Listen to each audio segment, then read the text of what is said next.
from where we sit, all options have been exercised. We have negotiated terms with content suppliers. These are people who give us content like Mubango, Generations, Uzalo, who are producing this content at their own expense. They give it to us, we can't even pay them. We've negotiated terms, we owe them 20 million a month, we pay them 5. So every month, the accumulation of the debt just keeps increasing. But these guys are using their own money to finance the SABC's operation. We've negotiated terms with other service providers like Centec. Centec takes us into broadcasting. We provide 60% of Centec's income. We can't pay them. And when we can't pay them, it puts the entire broadcasting industry in jeopardy. So terms have also been negotiated there about how much of what we owe them can we pay every month. The same applies to institutions like Samro, whose music we play on our radio stations and everywhere, IBM and SuperSport, who gives us the PSL games. All those people are not being paid the money that is owed to them. There are terms that we have gone into them. We're renegotiating sports rights, and all the fiasco around Bafana and SAFA revolves around the fact that we can't pay what SAFA wants us to pay. There are other various cuts that have also been made. Freelancers' contracts have not been renewed. Many of them have not been renewed. Some days you go into the SABC toilets and there are no hand towels because the costs have gone that deep. When I came in this morning here, I saw a lot of maintenance people who are working on the parliamentary buildings, and I wished we had that option too. We haven't maintained our buildings for a very long time. Last week, a huge chunk, almost that big, fell from the reception of our Radio Park building. Fortunately, it didn't fall on anybody. The people who are responsible for maintenance of our buildings had been warning that there are cracks there, something is going to happen. But we don't have the money to do that. We are only dealing with what we call broadcast critical. So if there's a crack up there and it doesn't stop us from going on air, we will not fix it until that rock falls down. And one day it is going to fall on someone. So I'm trying to say that we've done the cuts that need to be made. We have a special payments committee. I don't know if there's any board in this country or in the world that is operating with a special payments committee that is chaired by a board member that goes through line by line of every payment at the end of the month to say, what can you pay, what can't we pay? This last month, we were able to clear everything that is below 200,000 rands. Any invoice that came in that was less than 200,000 rands was cleared this past month. Anything that was 201,000, we couldn't clear unless there was a real serious motivation. And now these invoices that we are not honoring are from companies that employ people. But from our side, we prioritize payments of our staff. This is the same staff that every day has to deal with calls from these people who supply us with services, who are themselves having their own staff that they are laying off, their companies are going under because we can't pay. And these are people that I, as the chairperson of the Special Payments Committee, meet with every month. And at every turn, I have to say to them, I apologize, because when we hired them as accountants and whatever else, it was not one of the KPIs that they were going to have to deal with explaining to people why we can't pay. They were supposed to process payments. But now we're putting them in a very bad situation. That is how serious our situation is. So, because we're in Cape Town, let me use a Cape Town analogy. The Overberg Dam has dried up, insofar as the SABC is concerned. Those farmers in the Overberg who opened the chutes to allow water, billions of liters of water to flow down, those chutes have been opened, and despite our prayers to the gods at Treasury, in our case, the rains have not come. So, to stay with the water analogy, the phase one was like reducing pressure, what the Cape Town municipality called throttling people so that you don't get the water even if you think you want to abuse it. That is what I've been describing. We have throttled. We are now in phase two. And phase three is the extreme one where the supply dries up. And as far as we can see, in terms of the revenues that are coming in and the projections that we have, at the end of January, we will get to a point where we will be able to pay salaries and a few other things. February, we might not even be able to pay full salaries.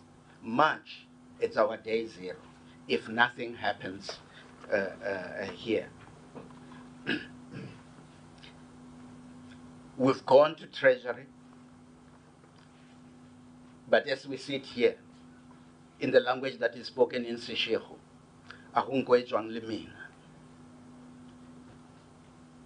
we've been declared a non-going concern by the Auditor General. That declaration has implications for the institution itself, for us as directors who can be found to be trading recklessly, and for our creditors. And we have gone to the President, to the Minister of Finance, to the Minister of Communication to say, let's have a joint meeting of all those three people and ourselves to discuss this crisis. The deadline we gave them for that meeting, it's this week.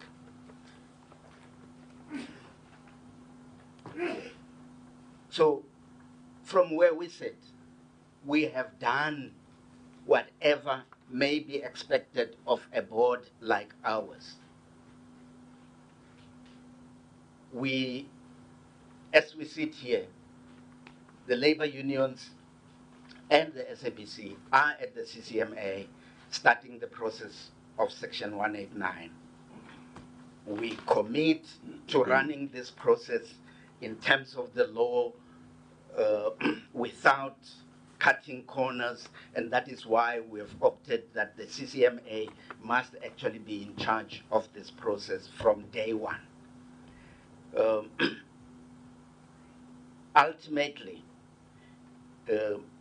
from where we sit, we're doing everything possible and in our power to ensure that the SABC survives, because that is where we are, the survival of the SABC.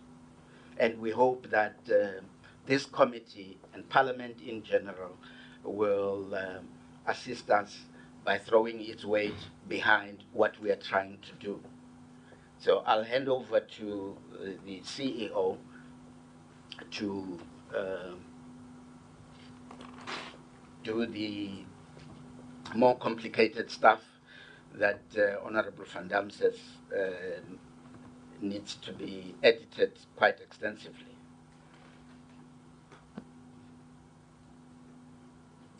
Yes, please go ahead. Thank you, Chair. Good morning, honorable members. What we have done, we've given you a comprehensive presentation which is new because this relates to the first and second quarter. So all of the financials that you have there are actually the year-to-date figures that depicts the situation we're in.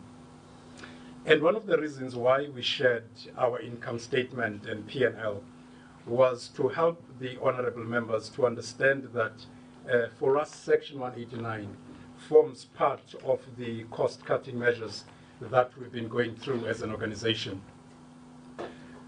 I think if I may just remind honorable members that we came here a couple of months ago and presented a comprehensive strategic turnaround plan.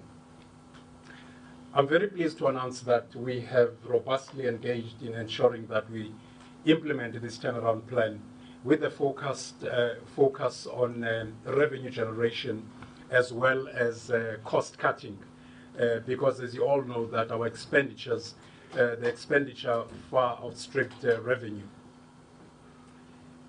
And I'm very pleased to say that we have begun to see positive green shoot in terms of the implementation of these turnaround plans. If you look, for example, at the quarter-on-quarter revenue, we've seen a 6.2% growth in terms of revenue. And I think it's important for us because the board has tasked us to ensure that the SABC becomes a financially viable organization that is geared towards fulfilling the public mandate. In terms of advertising, I must say that historically the months or the quarters that we've come out of strong and robust from a revenue generation. However, I do need to inform the members that December and January are historically our low months because clients do not invest from an advertising point of view during those months. I think this positive growth trajectory has been sustained, especially from August to date. And as a result, the revenue generated year to date is 3.2 billion. One of the biggest drivers for us has been to ensure that we focus on cost cutting across the organization. The total expenditure year to date is 3.5 billion. As you can imagine, if you compare it to last year, it's significantly lower. Because of all the cost-cutting measures we've implemented in the organization, you will see in all of the income statements that I've shared with you as well as the P&L that we've been able to save 463 million. This came because we focused on cutting costs when it comes, for example, to sports rights, which has had a negative impact. However, we wanted to ensure that all of the contracts that we get into are mutually beneficial, not just for our partners, but also for the SABC. The other issue where we significantly cut cost was programs and filming, which is our core business. And you can see in that statement, it has not helped us, particularly in terms of attracting audiences. In terms of marketing, we have also had to significantly cut our spend on marketing by over 36 million, which has not been helpful because marketing is the bloodline of any organization that needs to grow. However, owing to all of the issues that we have had to reduce marketing expenditure.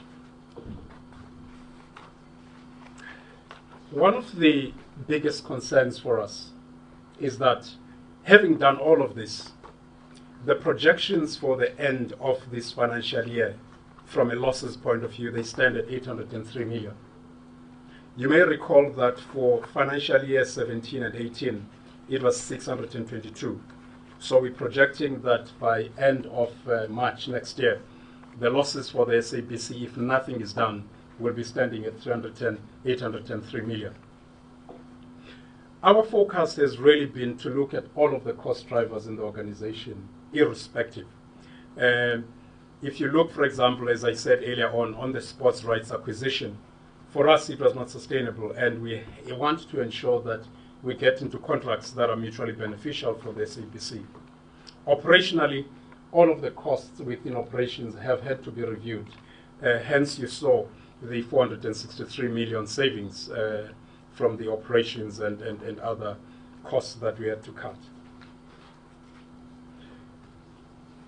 One of the biggest concerns is the issue that Mr. Tsedu mentioned, that we all know that the SABC is financially not able to sustain itself.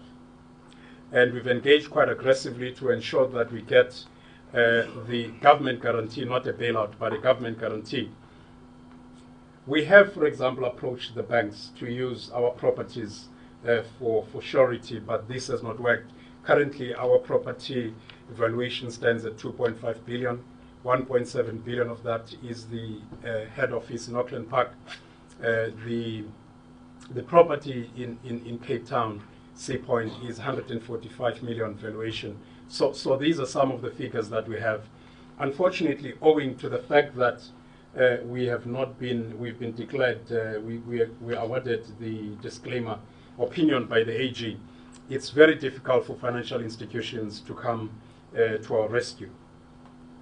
So all of this means that the threat of commercial insolvency is increasing quite significantly, and we will indeed reach our day zero by end of the financial year if nothing is done. The wage bill then becomes part of the process of reviewing our costs within the organization. You may see in the slides that I've just shared with you, year to date, the salary bill stands at 43% of the overall revenue.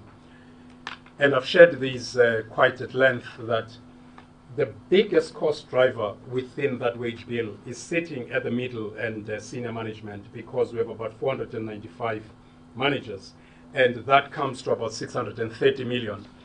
And then if you look at the freelancers, the bill there is standing at just over 500 million. The GE for HR is going to get more in depth in as far as Section 189 is concerned, but I think it's also important to clarify that there is a number that is being cited when you talk about retrenchments or possible retrenchments of over 2,000. The affected employees, we're looking at about 981.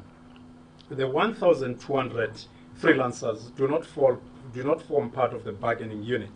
Therefore, that has to do with some of the contracts that we have to review. So, the biggest issue, and I think in closing, is to say we are committed to ensuring that we build an SABC that is financially sustainable. We have done our best in the past 2 quarters, as the financials there show, to make sure that we can increase revenue.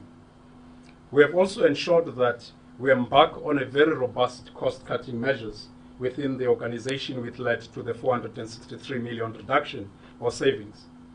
And over and above that, we've engaged in some of the ad hoc activities that have saved the organization over 60 million in the past 2 quarters. Having done all of this, what is very clear is that the SABC is not financially sustainable. Hence, the decision by the board to say we should embark on the Section 189 process.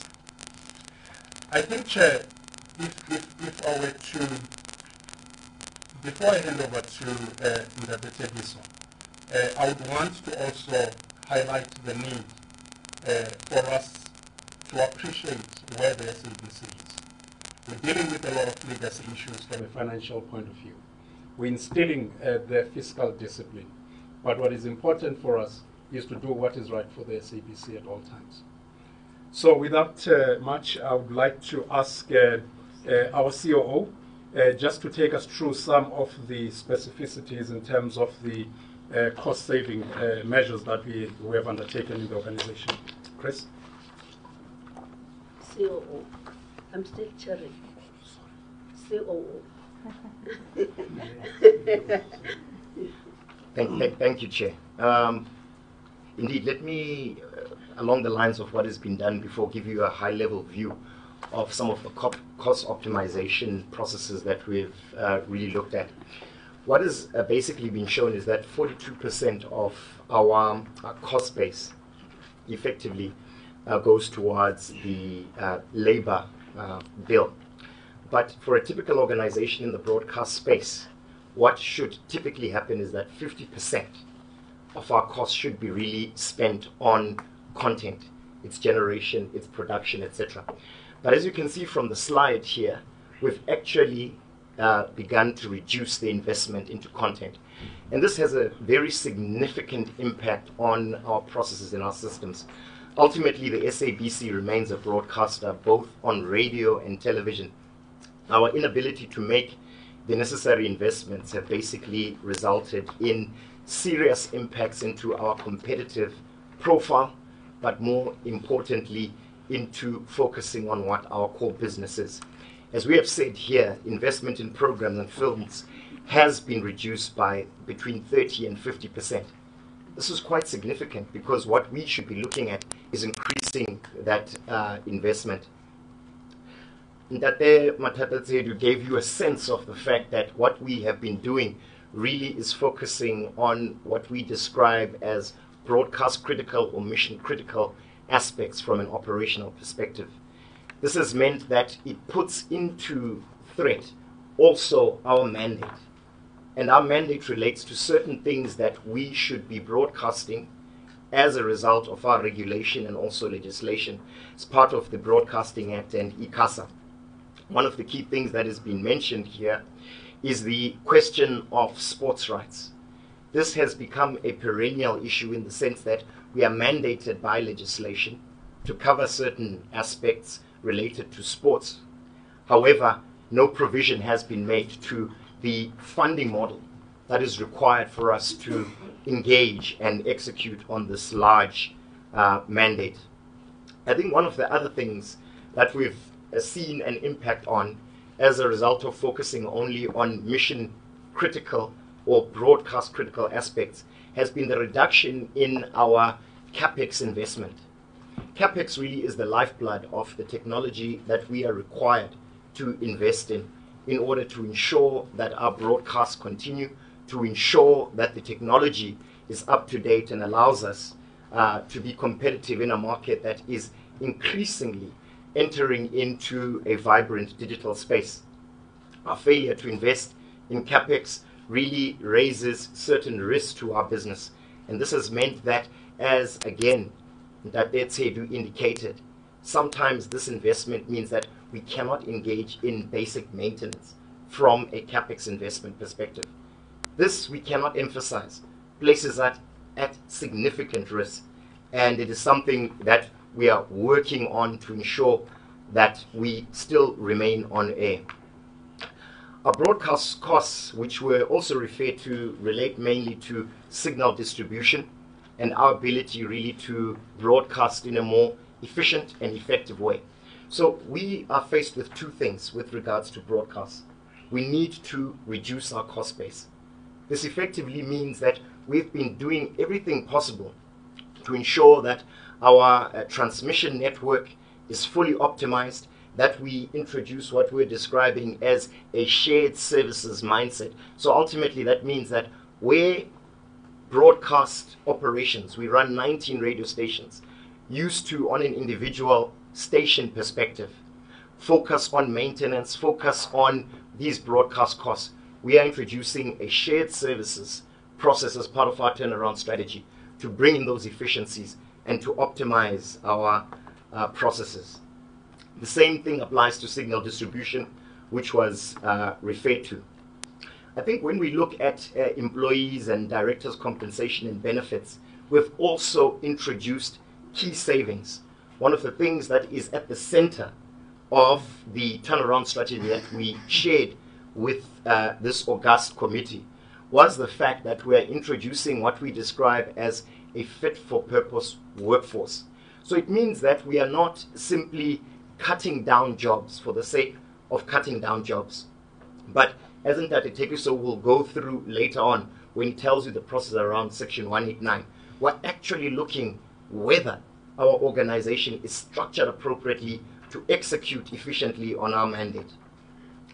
We're also looking at aspects of automation that ultimately means how can we reduce in terms of this fit for purpose requirement, the amount of staff that are required in order to broadcast, especially when we consider, as we have demonstrated earlier on, that those costs of production are ever increasing. One of the things that is currently underway is the property audit that was referred to, and later on the CEO will take you through in detail in the last 2 slides that we have on the specific breakdown of what that portfolio looks like. However, to a large extent, as indicated, our ability to maintain this has been severely constrained. We have also, unfortunately, as part of our cost optimization process, had to reduce on the marketing budget that we have, and indeed on the marketing costs. This has a severe impact on our ability to amortize and derive revenue from our content. Because what does this mean? If the people out there are not aware of our value proposition, they're simply not going to come onto our content platforms. So our cost containment processes, as correct as they are, as you can see, have a direct impact on our operations. I think here we've also worked hard when it comes to direct revenue collection costs, because our ability to effectively also stay or push back day zero, which has been put forward at March of 2019, has been to claw back on revenue. So how do we claw back on revenue? We are looking at renegotiating some of our contracts to ensure that the cost base of ensuring that that content is ultimately amortized and used effectively is done so in a much effective way. The structural aspects around direct revenue collection costs that we're also looking at has been our ability to reduce the discounts that we've been giving to certain advertisers around advertising. And this is really in an attempt to assist the payments committee to generate as much cash so that they can settle some of our outstanding requirements as early as possible. How they do this is really something that must be commended, because it is really difficult sometimes to live from hand to mouth. But this is the situation that the SABC finds itself in right now. We've reduced professional consulting fees, and we're relying much more on the use of our internal capacities in order to offset these additional outgoing flows of cash, which is much needed in our business. From an operational perspective around travel, the cost containment process that we have shared here today indicates to you in a detailed fashion some of those cost optimization aspects. It's as basic now as reducing the amount of milk, the amount of bottled water, the amount of basic commodities within the business. Some of our staff even complain that they don't get biscuits, which was one of the things that they used to have. When you look at other basic things that we're looking at, we are doing basic cost optimization processes aligned with the National Treasury guidelines, and this ultimately has been well stated here in our document that has seen us looking at aspects like printing. How much do we spend on our mobile communications costs? And ultimately on energy savings, where we have done our best to reduce this as much as possible. Chair, with your permission, and CEO, we are now at the stage where we're ready to discuss our labor relations in terms of the Section 189.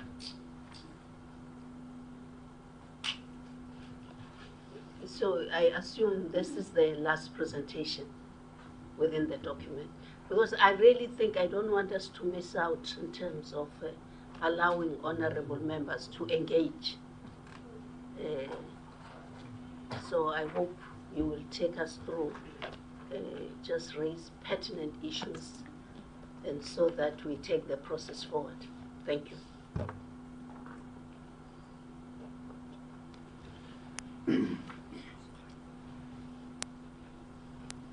Thank you, Chairperson. Good day, honorable members.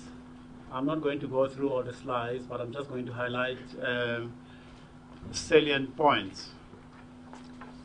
On that slide, you will recall that the CEO said that the SABC's management complement is sitting at about 495.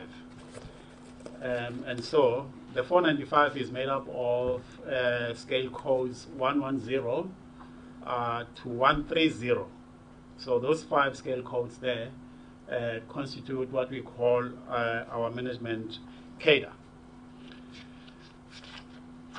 I'm not going to go through the next slide, which is employee cost per category. I'm going to also skip total employee compensation. Suffice to say only that if you look at financial year 2017-18, you would notice that the staff complement was sitting at 3,200, and the compensation was sitting at about 2.7 billion rand for that particular financial year. And then if you the next slide, you look at the relationship between permanent position vis-a-vis total expenditure, or a percentage of expenditure. You will also note that on a 15-year period, the permanent position vis-a-vis total expenditure percentage has increased from 25.8% or 26% to 36% as at financial year 2017-18. We'll skip the next slide because it articulates more or less the same thing. The last slide on these scenarios is the one that I want to draw the House's attention to. You know, if you look at how the remuneration of the SABC has increased over a 10-year period, you will notice that in 2008-2009, remuneration was at 11.5%, and CPI was also at 11.5%, but revenue growth was at 0.3%. I'm just going to rush through. You will see the trend that whereas revenue growth has been on a decline consistently, you're seeing CPI being outstripped by the remuneration increases over a 10-year period. The only time that this trend could be contained was during the financial year 2017-18. It therefore gives an indication as to why the SABC is where it is right now, sitting at a remuneration bill of 3.1 billion right now. On this slide, we are giving you an indication as to the anticipated cuts, you know, per division, and this is based on the estimated figures presented to us by the Chief Financial Officer in terms of where the organization ought to be to attain solvency. So the 981 that we're going to see as a recommended reduction in terms of staff is based on the anticipated solvency of the organization. So, you know, and for us to get there, we have to look at a reduction of the total staff complement, permanent, that is, you know, by 981 employees. So if we stick with that slide, you will see that the 981 translates into a potential savings of 610 million. And if we follow the prescription of the Basic Conditions of Employment Act in terms of severance pay, and the BCEA prescribes that severance pay, if we proceed with retrenchments, severance pay should be a week's salary for every year worked. Now, that week's salary for every year worked, based on the 981 that we're anticipating, is just under 175 million, or 171 million to be exact. That is the cost of the severance package, severance in as far as the prescriptions of the Basic Conditions of Employment Act is concerned. And the saving thereafter will be just under 440 million. That is after taking into consideration payment of the severance package of a week's salary for every year worked. In the event that the organization decides that perhaps based on available funds, decides that the severance package has to be increased to 2 weeks, that amount will be 342 million, and then the ultimate savings will be just under 270 million. So we thought that we should just give an indication as to A, where the 981 comes from, and B, what the ultimate saving is going to be in the event the SABC proceeds with retrenchments. The next slide gives an indication of the anticipated savings if independent contractors are taken into consideration. If freelancers are taken into consideration, the potential savings that the organization is looking at will be just under 150 million rand, based on a reduction of freelancers by at least 1,003 freelancers. Now, the rest of the presentation, Honourable Chairperson and Honourable Members, is based on the substance of Section 189 of the Labour Relations Act. I'm not going to go through the first slide because my colleagues have already indicated the dire financial situation of the organization. The next one, also based on the contents of the LRA, articulates two reasons, really, the organization is contemplating going through Section 189. The first one is economic reasons, and that also has been clearly articulated by my colleagues. But suffice to say that one of the major reasons we are sitting where we are as the SABC on a 3.1 billion wage bill is the fact that during the tenure of the previous administration, there were a number of unlawful and irregular promotions and increases afforded to employees, thereby inflating the wage bill to become what it is right now. But also, and it has essentially given an incorrect picture within the SABC, where we find that there's an artificial earning power accorded to a number of employees, where the skills that we have are not commensurate with the remuneration that the employees are receiving. This as a result of irregular or mismanagement or maladministration in as far as the management of remuneration is concerned. So in essence, we're articulating the economic reasons.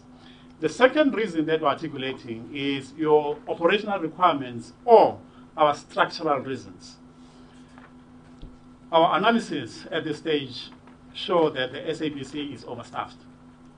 It is overstaffed for the simple reason that you also find an expression of maladministration, where in the past we had instances of non-performance from particular areas within the business.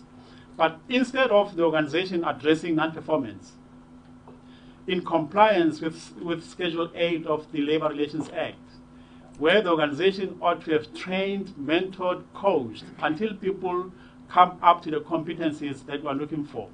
Instead of management doing those things, what they did was to bring on board freelancers. So you find that a job that ought to be done by one person ends up being done by 2 people, 3 people. In other words, you fragment one position to be the role to be done by 3 people, and thereby inflating the remuneration bill once again. And so it places the organization in a dilemma where it has to look at that only one position instead of looking at 4 people doing a fragmented function that ought to be done by one person, but it being done by 4 people. And therefore, these are the operational requirements that we're articulating. And this also is in line with the prescriptions of the Labour Relations Act. Again, the alternatives that the organization has considered before contemplating Section 189 of the Act, I think, again, the colleagues have articulated quite clearly what are the alternatives that we've considered. And I'm just going to run through 2 or 3 additional. The restriction in terms of the purchase of refreshments, no catering for meetings any longer, no hiring of venues. We prefer to use our own SABC, for all our meetings. the limiting of attendance of workshops and conferences, the limiting of printing. We're no longer using our sending our board packs through printed material. We essentially are using our laptops for all our Xcode documentation or board documentation. Okay, if we look at the next slide, we have to highlight the fact that the 189 process is going to affect all employees. It will affect all employees, including management as well. It will include all divisions, all provincial offices, all levels within the organization will be affected. But at this stage, bearing in mind what I've said earlier pertaining to how the SABC reaches solvency, A, B, the fact that there's a number of duplications of jobs within the SABC. Bearing that in mind, we've been able to identify 981 positions on the basis of a staff complement that is hovering around 3,380, 3,400 or so. Again, the Labor Relations Act wants us to indicate as to whether in the last 12 months or so there's ever been a Section 189 process. And we can safely say there has not been a process like that within the SABC as we speak. So there has not been any retrenchment in the last 12 months within the SABC. Next slide. Thank you. The method for selecting employees to be retrenched. Let me pause for a second and say that all these things that we are referring to pertaining to invoking Section 189 are a subject of consultation between all parties. And as we speak, the parties are engaged in the first consultation session presided upon by a CCMA facilitator. So the method that we are going to propose in terms of selection of employees to be affected will be based on an objective assessment of skills, experience, expertise, and/or qualifications. In a nutshell, it will be based on competencies and qualifications. Now, all things being equal, you have 4 employees with similar qualifications and competencies, or similar qualifications, similar knowledge, skills, and behaviors. 4 of them having the same things, all things being equal. Then your last in, first out principle will apply. These are things we are proposing to the unions as we engage with them right now. Again, this is a subject of a joint consensus-seeking process with organized labor. The duration of the consultation process as prescribed by the Labor Relations Act is 60 days. 60 days within which the parties must engage in joint consensus seeking. And as I've indicated, the process has commenced today, the very first consultation session today, and our estimation is that the process should be concluded by the end of January. In the event that the organization proceeds with retrenchments, the termination of the contracts of employment will be subject to a notice period starting from the beginning of February up to the end of February.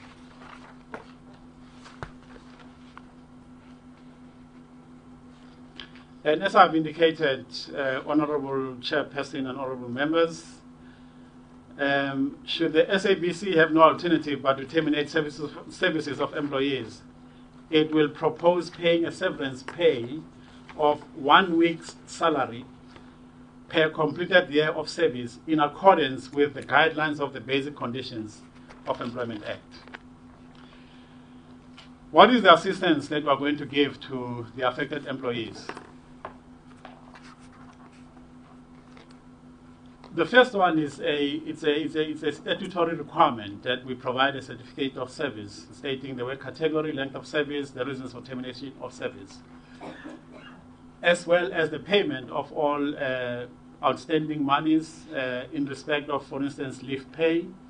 We also will be in a position to provide letters to creditors indicating per employee that's affected as to why the employee finds themselves where they are at that point in time, and as well as provision of references for possible future employment.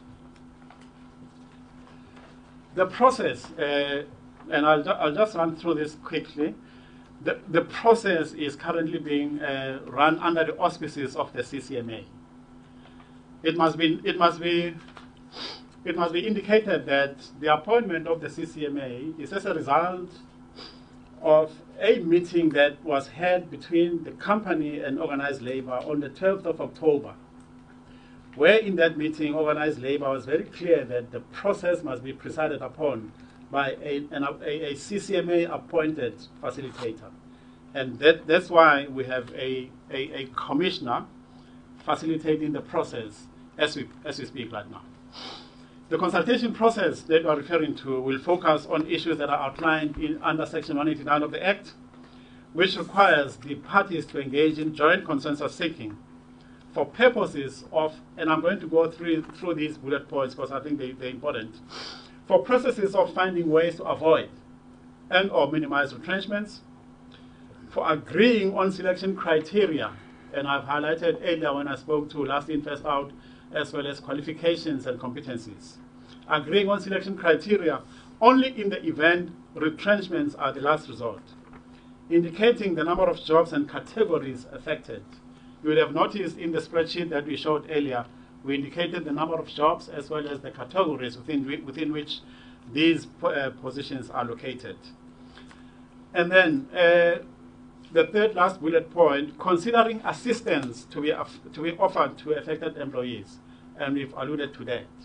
Let me also highlight the fact that we have a wellness division within our organization, which will focus on other very, very pertinent matters, such as instances where employees would require counseling in the event we proceed with retrenchments. Second last bullet point, processing statutory monies to be paid. We've made that point already, and indicating possible future re-employment. Let us indicate that in the event we proceed with retrenchments, whereas there will not be guarantees of future employment, but within 6 months of the process having been concluded, employees will be given an opportunity to apply for positions when they arise within 6 months post the retrenchment process. Thank you, Chairperson. Thank you, honorable members. That is the process. Thank you. Thank you very much for a brief. Where do I start? Let me start with you, Honorable Kalako. I've noted Honorable Bongo. I've noted Honorable Machova. I've noted Honorable Tseli, Honorable Van Dam, and Honorable Kwangwa, in that order, or Honorable Van Dijk. Thank you. Thank you, Chair. Also, Honorable Matisha, the last one. Thank you. Thank you, Chair. For me, the most important area here is around what have just been explained now, the Section 189A. And I'm happy that if I've heard correctly, that going to CCMA, they are not going there with conclusion and having taken a decision that there will be retrenchments. I think I've seen something like that. Excuse me.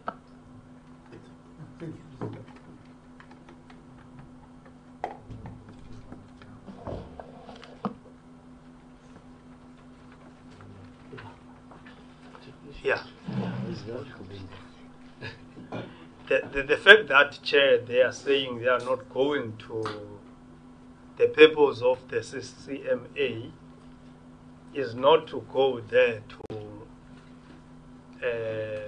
with a conclusive and a concluded approach of saying whatever happened, there will be retrenchments. But I think what they have explained here, which to me is, I hear all the what they have instituted already in trying to cut costs and come to at least to a situation where SABC is beginning to get out of the position it is. To me, one question, I haven't heard it clearly. Firstly, I think they would, I don't know what they were explaining here, whether is what is meant a skills audit. I think they have to explicitly comment on that, whether despite all what they have undertaken, they have done a skills audit in the SABC.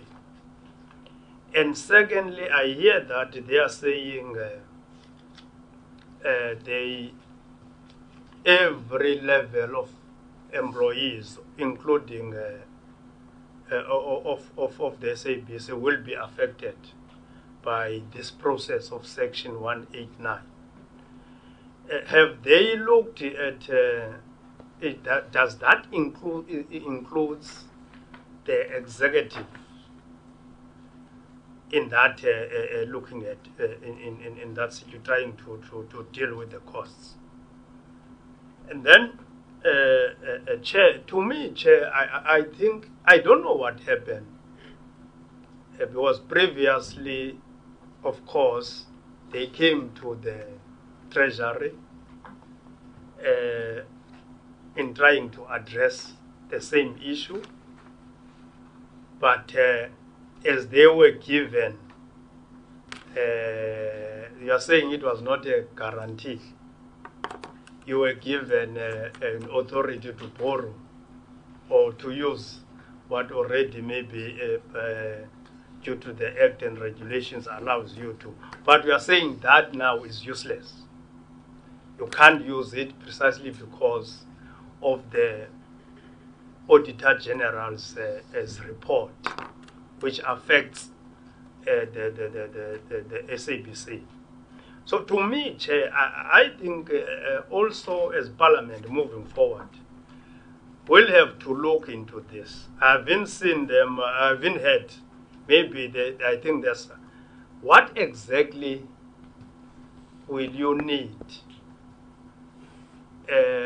between this period, going to your day zero you are talking about, which can make you to avoid that and can make you also to take your time dealing with the process of, because some of the issues you raise are issues of the legacy of governance in the SABC, which of course are part of the recommendations of the ad hoc committee here, the inquiry, and also part of the recommendations of the public protector. We know those issues. But what will make you to be, if we have to say as a committee, I think it's time that we sit down, even up to the level of presidents, appealing for the SABC to be saved and at the same time to save jobs. What will you think? What do you think will be an amount which can keep you sustainable? Because that is more important. We're not saying we're condoning what happened in the past by actually coming with that suggestion of, as you were explaining here, that you find a fragmentation of positions there. Instead of paying for one position, you pay for 3 people in the same position. That you have to deal with it, because something which you but I'm just concerned, Chair, that what can we do in the to plead on their behalf? Because it is clear in the banks, especially after the report of the Auditor General, there's nothing they will get there. So if they can clear just those 3 issues for me, skills audit, have it been done?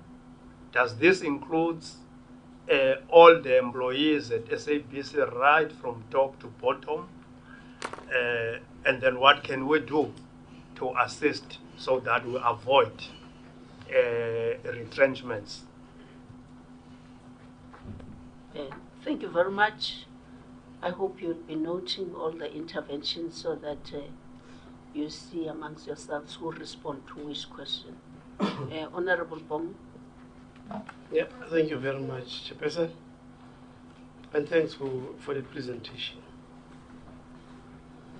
But I should say this, Chair, at the outset, that I'm not convinced by this presentation, generally, because the last issues that were raised, the presenter is raising them as if he's now inside the Section 189 process.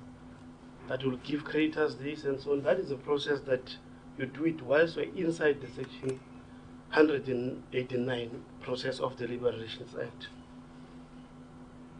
I think that before we could have talked about the issue of retrenchment, because when you read Section 189, it speaks about a lot of things. Among others, it will tell you that what audit have you done? Because I thought the part of the presentation will tell us about the audit. Which audit will tell us that this is what we have, this is what, this one qualifies for this, and so on and so forth, so that the picture is properly painted. Because what is said here is blaming of what happened in the past, which is unfortunate. Because if you say we have a lot of people, but you don't tell us how many people. We have a lot of people who were employed wrongly, were promoted wrongly. But we want a picture painted clearly to us with how many of these people, to what extent has this thing affected the organization. Because when I hear what the CEO is saying, he's saying the freelancers were going to save up about 150 million. For the other retrenchment of 981, it will be about 270 million. But that still does not assist in terms of what the SABC needs. You said you need about 3 billion rand. So this is but a fraction of what the SABC needs from where I'm sitting. And from where I'm sitting, Chair, I don't have a clear picture of the structure, because before you get into retrenchment, which is what is retrenchment, I saw the boards, in the notice boards at SABC, what they write, they don't write what in the Section 189 process, because Section 189 process is a broad term that needs to, you must engage into a lot of things. What they write there, they say redundancy and retrenchments in the board there. So workers only know that they are redundant and they must be retrenched. But when we engage in 189 process, it's a broad process that we must talk to what do we have, what you don't have, at what level, how do we deal with the entire structure of management, because that's what they must tell us. The management structure is top heavy at SABC. This retrenchment are concentrating on those at a lower level. It's top heavy. Recently we have employed a legal advisor, but we're in the process of retrenchment. We're in the process of Section 139. To what extent does these issues affect? Because we have not stopped employing, but we are busy in another process. Do you see? So the turnaround strategy, the board members,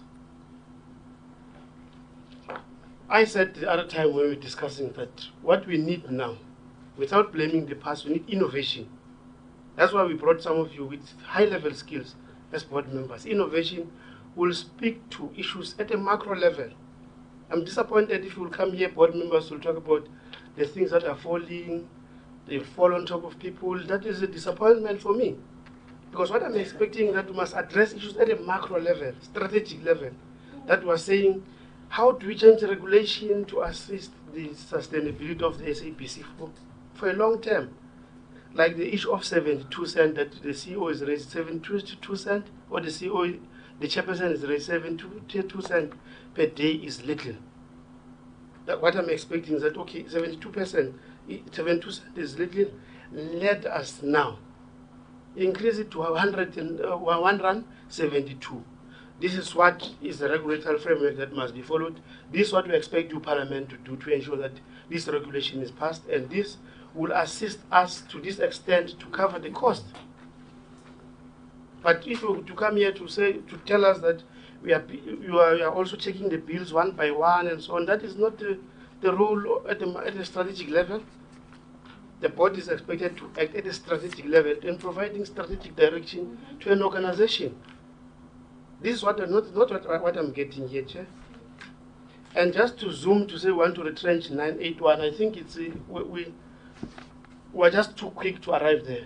Can't just start there. We must start by evaluating what we have. If we employ a legal advisor, how many legal people out of this 891 are there that we could have the legal advisor at close to 2.5 million?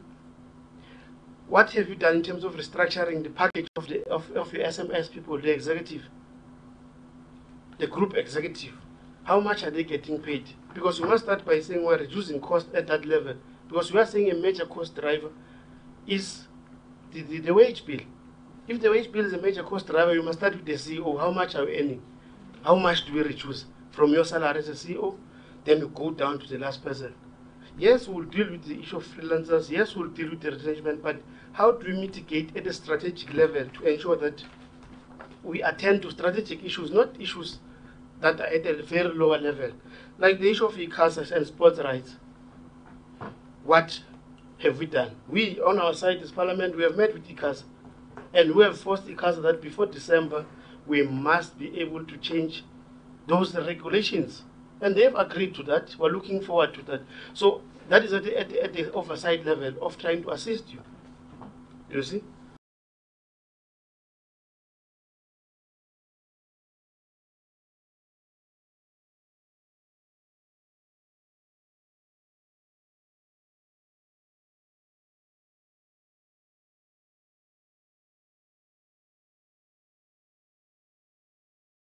Picture that will be able to say who is who. Because every time you speak, you say there are many people who did this. In the past, this was wrong, but they're not giving details. So I'm expecting, Chair, that we will need to come up with strategic way. If we must go to Treasury, we as Parliament, maybe we can call Treasury and say, Treasury, this is what we want you to do. Give them this kind of an amount. But we must be able to raise issues at a very strategic level to show improvement. We can't raise issues at a very low level. We have stopped catering. No one can give you money. Say we have stopped catering. Catering, everyone stopped catering, including Parliament. We want strategic issues on the turnaround strategy, which you said you gave a very nice turnaround strategy. But now you start on an issue that you must end up with, which is retrenchment. Why can't we focus on all other issues that are on the turnaround strategy first? Before we come to this matter, we will come to this matter. But it is possible if you increase the 72 cents to be 75 cents, what will the impact that will it have in the organization vis-a-vis these amounts? Because the organizational structure to me is not about retrenching. It's about the realignment at the same time. It's about the restructuring. Like you can't have the person who's in charge of Metro FM earning the same way as Kwekwezi FM, for instance. That speaks to realignment and restructuring because the money they're giving you is not the same. Kwekwezi is not giving you the same as Metro does. So before you start the retrenchment, you must have done that big picture that will tell us, okay, this is what, and we want to increase the 72 cents, what is the impact? Then at the end, you'll come to the 981 people that will say, okay, now we're remaining with this number. What do we do with this number? Then we get into section 189. And out of the presentation, Chair, CCMA has been mentioned. They're saying by January there will be problems. But the very same process of CCMA, look at the days. They're saying it's 60 days. It means we're almost multiplying our own efforts by 0. Because it's still 60 days, CCMA, we're engaging with the CCMA So the results by January will still be as dire as the same as now. So it's not a strategic intervention. It will be an intervention for outer years, not for the period under review. So what I'm saying, and what I'm expecting also, Jay, to give us a presentation that says, how do we boost? How to proposal from Parliament, how do we boost you to get more money? The money that your equitable share that you get from government. Like I had raised the matter several times, that arts and culture things that you do can be paid for by arts and culture in just the department, part of the allocation. To what extent have we engaged to those issues at a strategic level so that we increase the revenue, because we need innovation. We don't need to start by retrenching people so we're sending a wrong alarm to the nation. We need to start by strategic issues, then we'll go down with the issues until we get to this main matter. But to start, and the issue, we're saying there are a lot of wrongdoings. I want to see those wrongdoings against the skills audit that we have done. If somebody was promoted wrongly, that is illegal, then it's what we must just be able to change quickly, deal with it out of the way, because it's wrong, it's outside the law. But we're not given those numbers. We're just only told that no, there are these people and so on. There's no sketch painted to us. And it makes it very difficult for us to say, to entertain issues of retrenchment as they come now. It will be very difficult, because we need the bigger picture must be painted here so that we're clear and we know what to do. And the board must begin to do things at a strategic level, not issues of payments, signing payments. I think I'm not going to be supporting that kind of an issue. Board must give us innovation, strategic management. The 72%, the 72 cents per day. How do we increase it, and what do we need to do? Who must we approach? Is it Parliament? Is it the department? And then how do we bring the organization together? And for how long? Is it MTF? Because we need a strategy, not just we're retrenching. Now we need an MTF process, wherein we're saying we're going to be intervening in this 3-year period. This is what we're going to do gradually and so on. But to rush to retrenchments and so on, I think it's necessary, but I don't think it's what we will need to do now. There are a lot of things that we need to do before we arrive at this retrenchment. We need to go all the steps and provide strategic leadership. Thank you, Chair.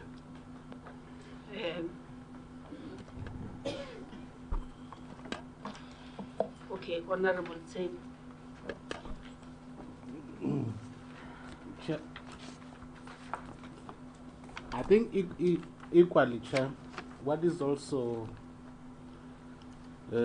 disappointing to me is that from the turnaround strategy and the presentation that was done today, I'm begging to get extraordinary efforts to take the SABC from the disclaimer audit opinion. Because from what you have indicated now, it becomes very, very clear that this is one other element that will continue to give you problems as we motivate for you to get money to get out of this situation. So all I'm saying is that it's one other element that is as well disappointing. I'm begging, because I was trying to listen attentively here. I don't see the efforts that you are making beside the things that you are doing on a regular basis to take yourselves out of the disclaimer audit bracket. There is obviously no guarantee that the CCMOE process will be in your favor. What then happens if the outcome of this process says no? What is it that we're going to do? Because the reason why it has always been our position to say a retrenchment should be the last opinion has not only been the issue that the economy is not growing well, that we will need to resort to retrenchment as the public procurator. It's because we are saying this decision is going to affect the poor the most. That has always been the reason why we have always been saying we can't support retrenchment until such time that we are convinced that you have looked at other measures. The cutting measures that you spoke about, I'm also begging to understand per measure how much are we saving if we were to attend to all these other things. I've listened, you have raised, there was about 463 million, I don't remember on which one was it, consulting fees. But over and above these other cost-cutting measures, how much are we saving which cannot assist us to address the financial challenges that the SABC is faced with? To me, implementation of Section 189 of the LRA has as well got financial implications. There are people who are then going to be paid for a year, a contract, or so other things. I will as well appreciate a situation in which we indicate if you were to implement it in the manner in which you have arranged, what are the financial implications? Because there is money involved in the retrenchment process. I think my colleagues touched the issue of salaries of the executives, because also it can be people at lower level who are punished for the financial challenges that the SABC is faced with without the executives being involved. For example, you also you spoke about the issue of the last in, first out. Is that going to include the executives as well? I'm also interested in knowing that particular aspect.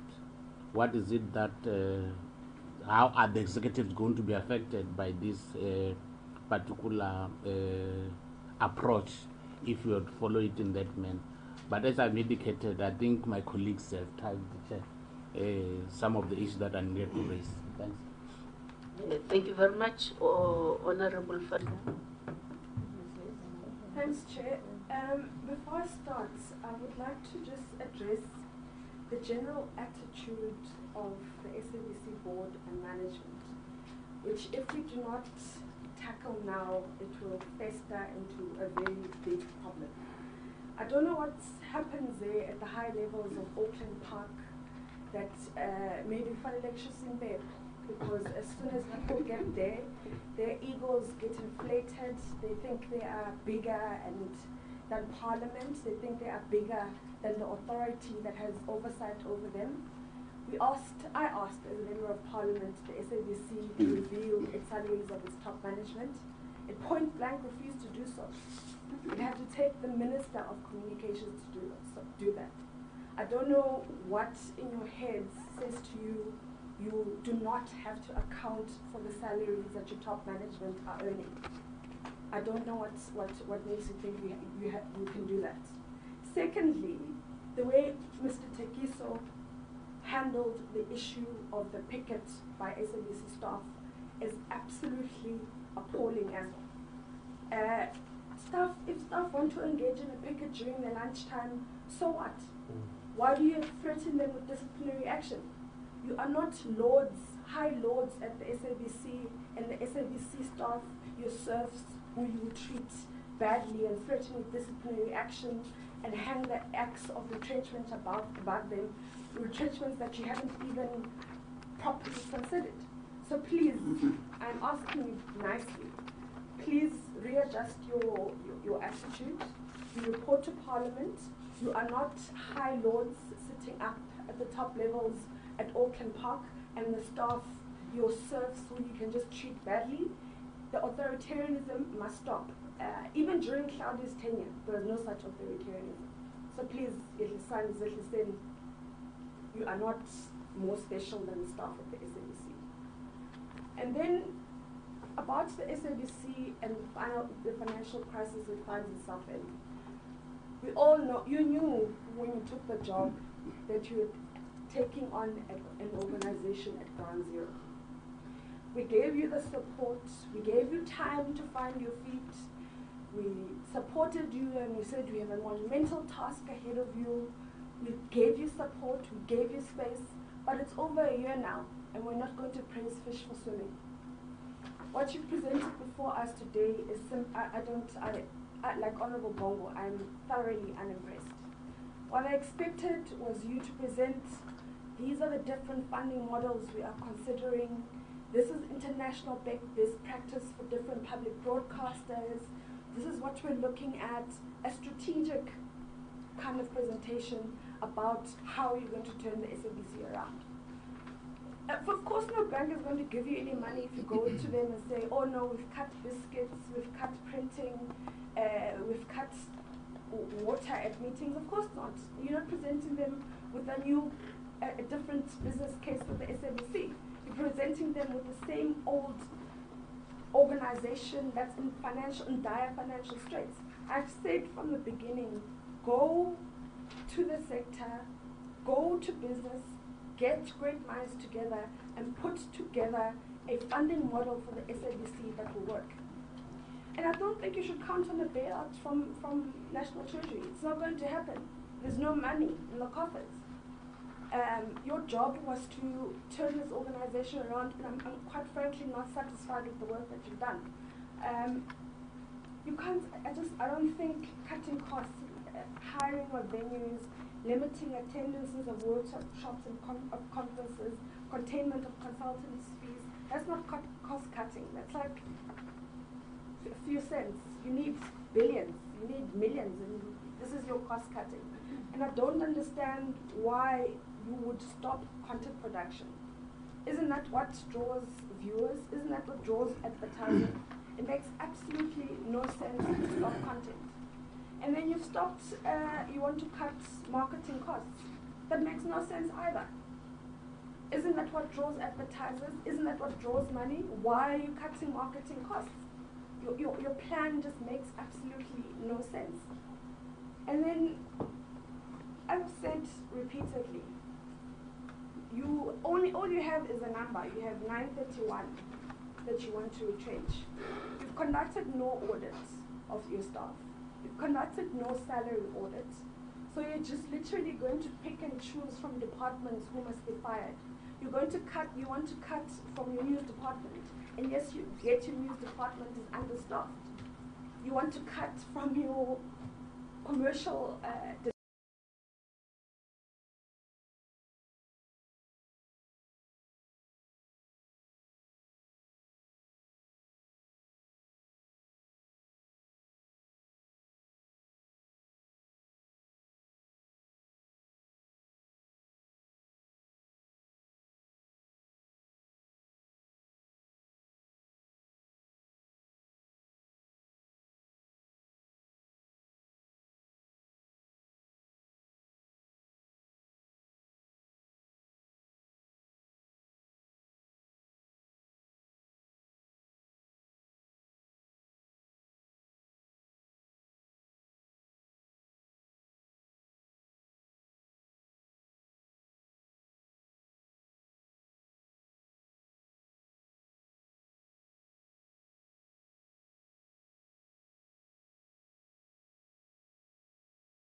left because of all the flight challenges that we have. Some of the MPs who come from rural provinces traveling to get flights in the evening on Mondays, and therefore have to end up flying to Parliament. You have to do a constituency on Monday. So that's why the problem is. I was part of that meeting last week, so I have to defend Parliament in this sport. I agree entirely with Kumar, especially I think Honorable Bongo is quite correct. In saying that, I think even in the last meeting we had in September, we touched on this issue briefly, and we asked the management to attend to them. In particular, issues that have to do with the funding model. Remember, we even mentioned in that meeting that we need options. What would you like? Give us options. Show us that you've done the research with regards to the funding model. A simple thing that we made an example. Honorable Board was quite correct in saying again, if you were to tweak the TV license fee by so much money, 10%, 5%, this is how the picture would change in terms of our profit and loss account. But I think, gentlemen, you have to admit when you look at your presentation that you came here with one option. And that option is to say retrench and retrench and retrench.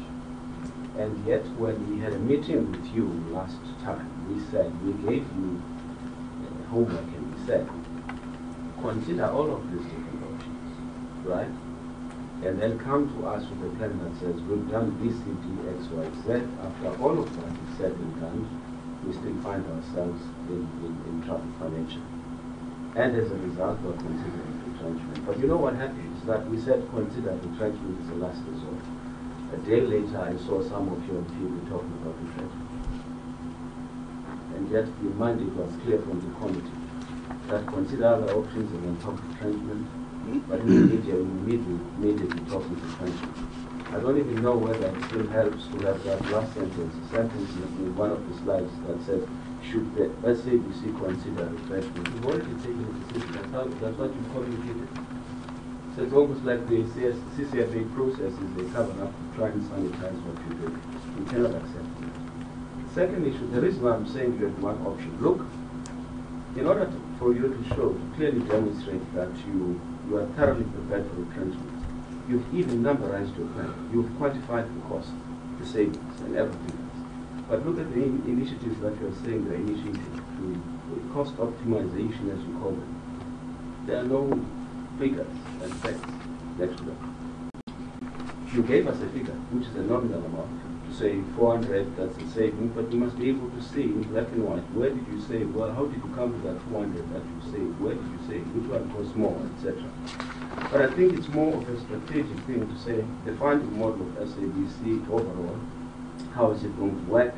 How could you avoid retrenchments if at all possible? What would you need to do? What kind of support you need from government? And then you don't speak to a large extent out of step with what we tell you and what we try to advise you as, firstly, this committee, and secondly, obviously, whether we like it or not, you have a shareholder representative that will direct you in terms of what their government wants. And up until you've tried everything else and you've convinced us that you've tried all of those things, it's unfortunate that you cannot be a law unto yourself and want to do your own thing. I think that is the problem. Look, Bongo again is quite correct in saying that if you look at the amount of money that you're going to save, once you've done all this retrenchment, it's a fraction compared to what the loss that you are forecasting for this financial year, which is about 800 million rands, and then you said that yourself. So after you've retrenched people, you still be in a financial crisis. So how do you solve? How do you turn the SABC around in its totality strategically? That's the question. Thank you, John. Thank you very much. I think I've been switched off now. Thank you very much. There was a little bit of a confusion. I didn't see Honorable Matoba. I'm still coming now. Okay. Then it will be Honorable Mafisha and then Honorable President.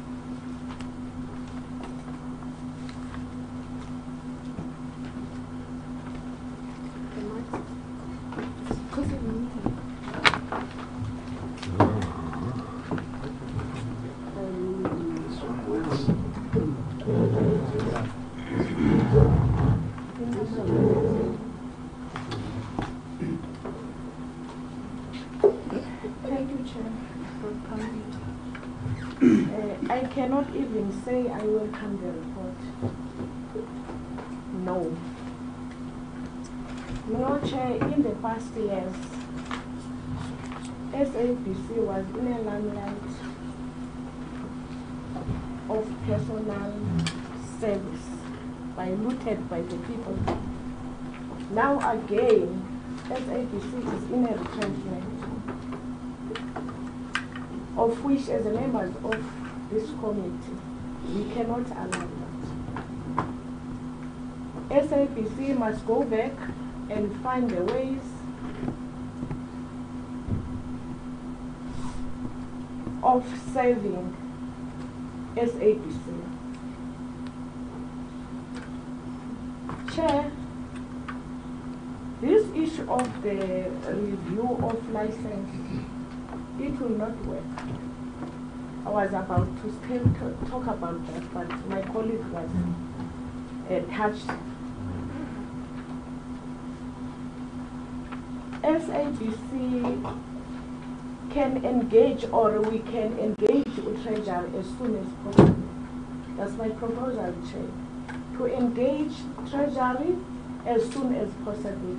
But the board must go back and fundraise. They must do a fundraising, Chair.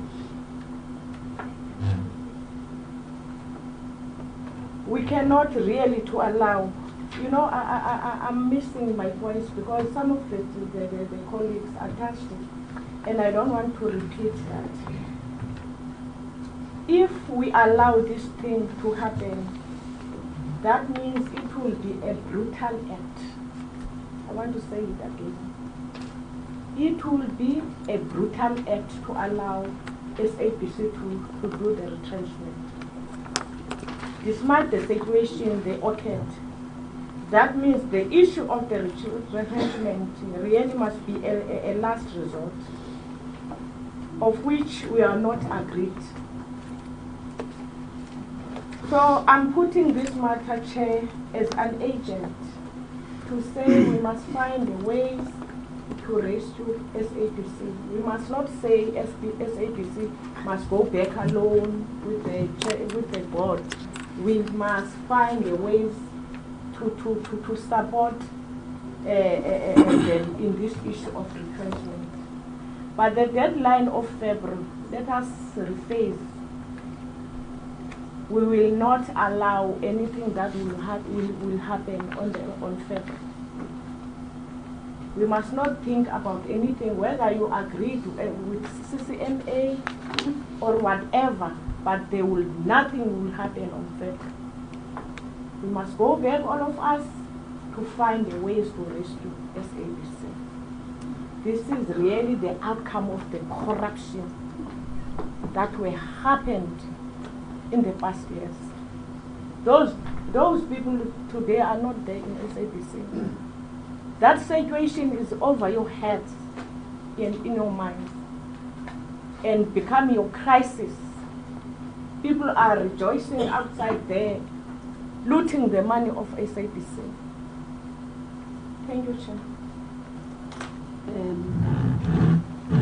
Honorable Patricia. Okay. Thank you.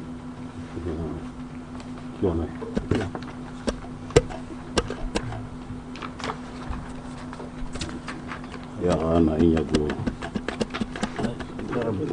It's what bomb. His thing is not working.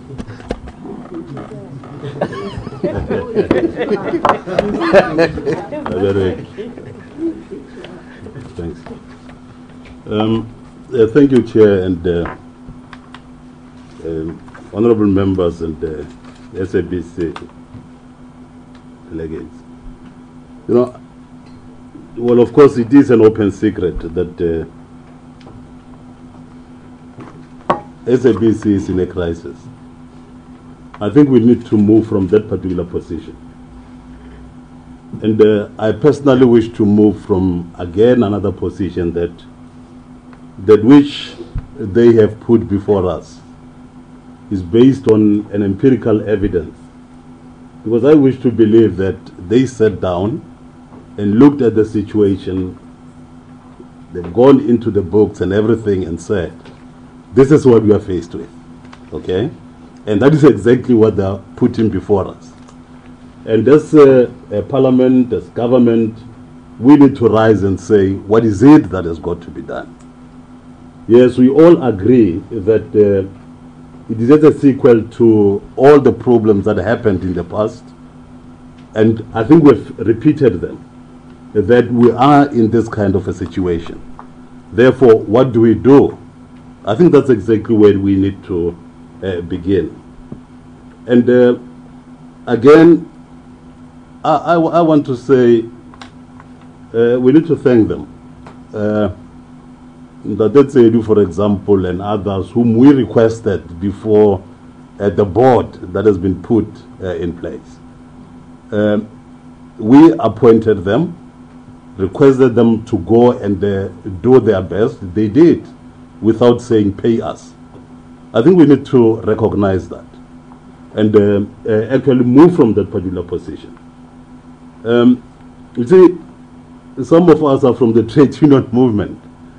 And if you talk about Section 189 and that the people will be kicked out, that to some of us is a major problem.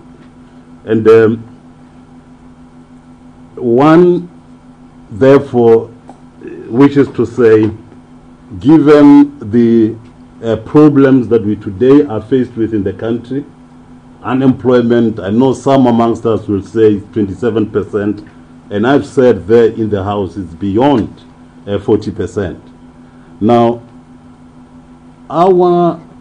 if we were to agreement that we should go that route and they agree that people must be kicked out, then the issue of the unemployment, of the poverty that we're faced with will go very high. And that's a major problem, and I hope that as this group of leaders here, we agree that that shouldn't be the case at all. It will kill our people.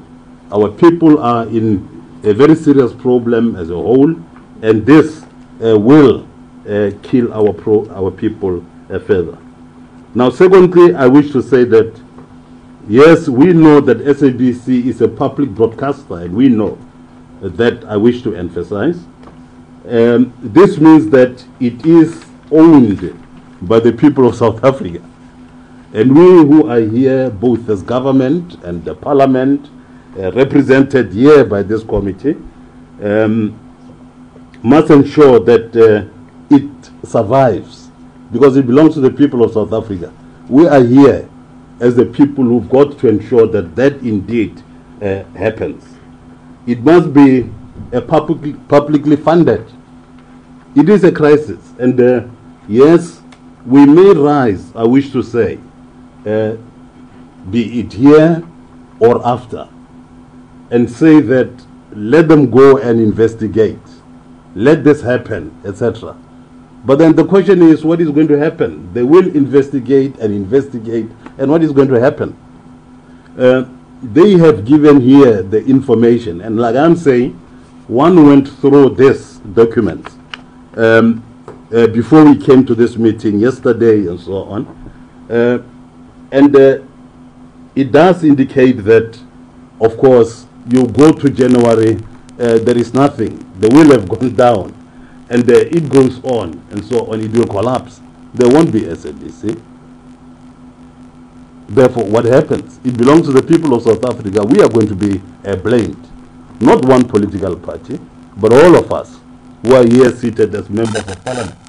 Therefore, I wish to say there that we've got to come together and say, how do we together find a way of making sure that it survives?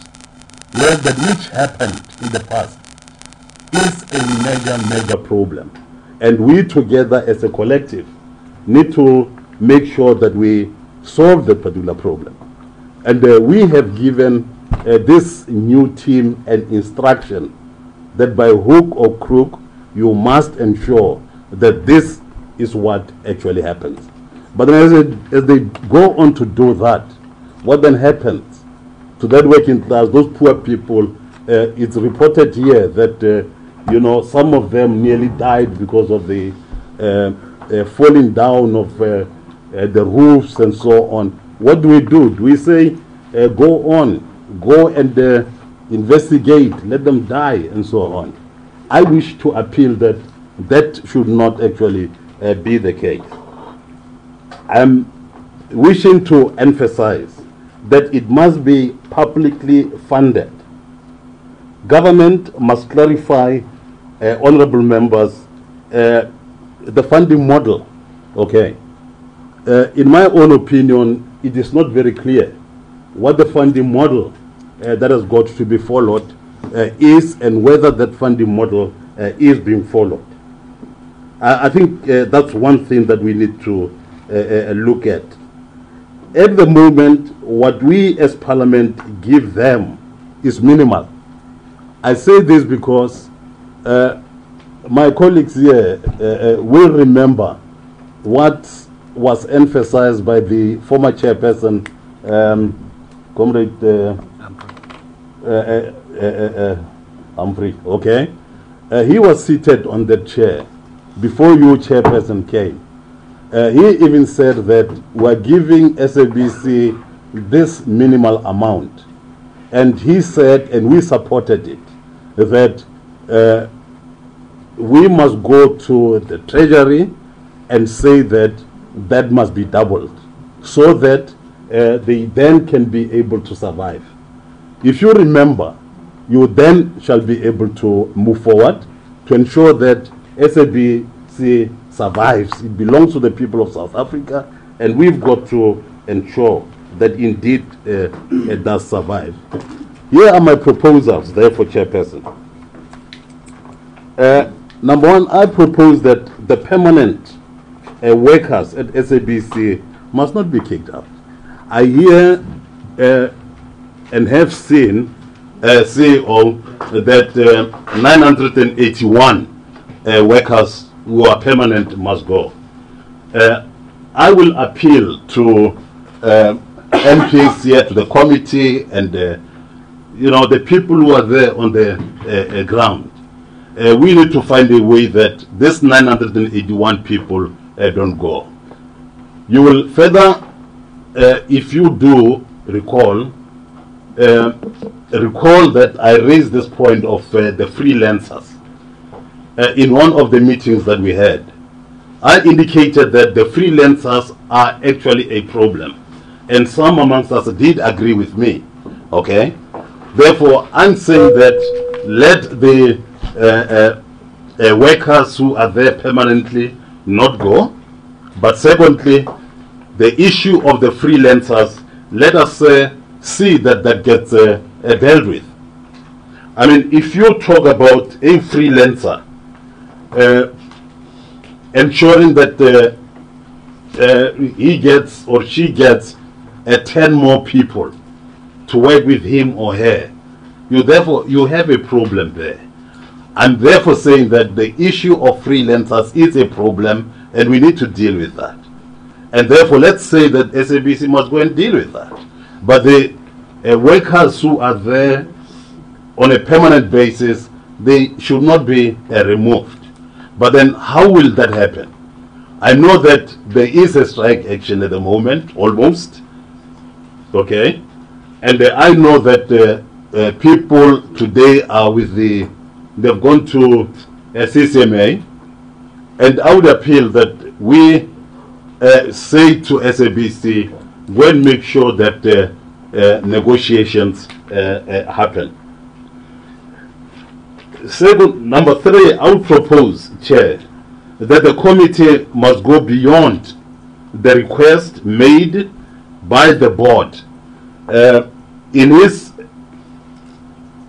input, the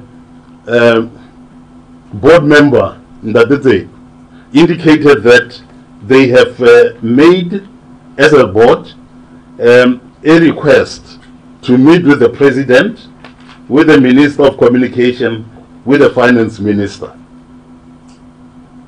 But then time is going, okay? And you are the best witnesses.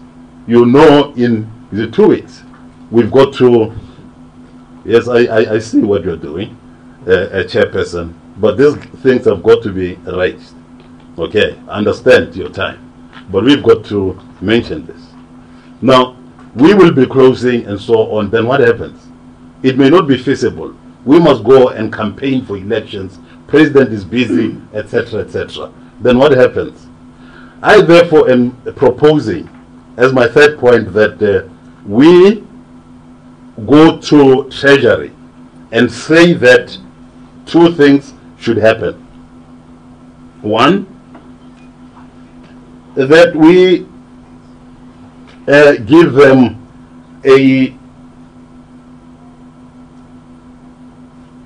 some funding between now and the end of the financial year. Is it April, March? So that they can be able to survive. Because as they indicated, around January they're going to collapse. Okay. I therefore am proposing that we do that. And but then not stop there. They will be surviving at the same time. Ensure that there is, whether it's a letter or a commitment from a government here, from the president himself, from the minister, that says that we as government agree that we are going to ensure that you survive. There must be a commitment from government. And I'm therefore saying, Chair, through you, that in my own opinion will give them a chance of accessing the bank. The banks will give them something to survive, but secondly, ensure that through that the people who at the moment are doing work with SABC, etc., continue to do that. But then the investors, if they don't have that, obviously that thing that belongs to the people of South Africa is going to collapse. And I wish to say that all of us, I want to propose, we should agree that we don't simply kick them out and say, go and investigate. They have done that. And they're giving us the information, they sent that information, and that which the board member that here has said, that we gave them 1.2 billion, which has not helped. That is a problem. Let us look into that. Through you, my chairperson. TV licenses, we say it must go on from 72 cents, etc. per day. It will not be feasible. Our people are not working. So let us look into how government can assist and government can help in that kind of way. I propose. Thank you. Thank you very much, Honorable Matisha. Honorable Van Dijk. Thank you, Chair. My question, you said that you considered or approached all options. I want to know how many workers are willing to take voluntary retrenchment packages, not the forced retrenchment. I want to know whether this option were given to employees, and then also have you engaged with them to include this as part of your remedy? And if not, why not? Then I also, with regards to the content, if you want to raise advertising revenue, your biggest mean of revenue, as you indicated with your slides, 71% of your revenue comes from advertising. You need to produce content that viewers can relate to. Now, on slide 23, you indicate that no money to invest in there's not going to be money to invest in content. I want to know how will the reduction in investment here, what impact will that have on your, how did you, if you can just clarify that to me.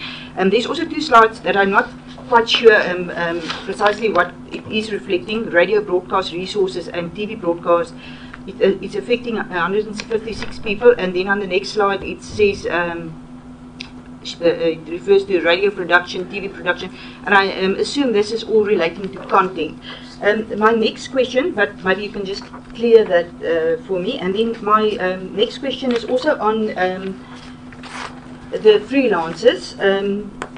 having no benefits like the permanent employers, I want to know how the retrenchment will be impacting, or what effect will it have on the freelancers. And also, can you give me an indication of how many freelancers in relation to permanent workers will be retrenched, and also explain maybe the variance there. And also, there's something that I don't understand. If you give a commission to a freelancer, do you pay per product, or is it not supposed to be, if you ask someone to do a product, that person are being paid for the product? So even if he rents a few people in, that's not supposed to come to the bill of the SABC. I don't understand that part. My last question will be, there's a moratorium was put on hiring staff, yet new staff is being hired at high salaries. Why is that? On the one side you want to retrench, and then on the other hand you hire people in. So please explain that to us. Thank you. Thank you very much, honorable members. Certainly the questions, they talk to the seriousness of the nature. We are dealing with a complex problem with a long history. I think that's what the board keeps on referring to, the legacy challenge. I was sitting here trying to figure out how best to respond. I don't think it will be fair to sit here and expect the SABC to respond.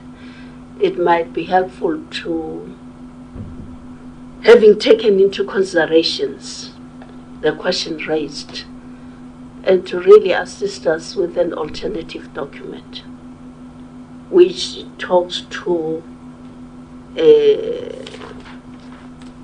the issues that have been raised by honorable members. I'll give you a simpler example. If, for instance, the expectation from members is that they need information,